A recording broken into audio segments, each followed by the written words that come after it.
السلام عليكم.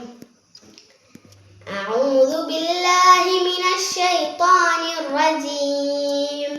بسم الله الرحمن الرحيم. حميم.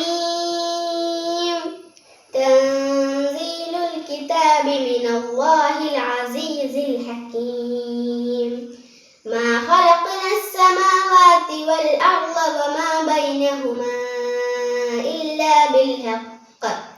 إلا بالحق وأجل مسمى والذين كفروا عما أنذروا معرضون. قل أرأيتم ما تدعون من دون الله أروني ماذا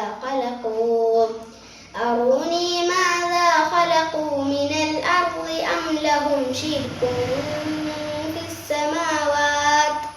ائتوني بكتاب من قبل هذا أو أثارة من علم إن كنتم صادقين. السلام عليكم.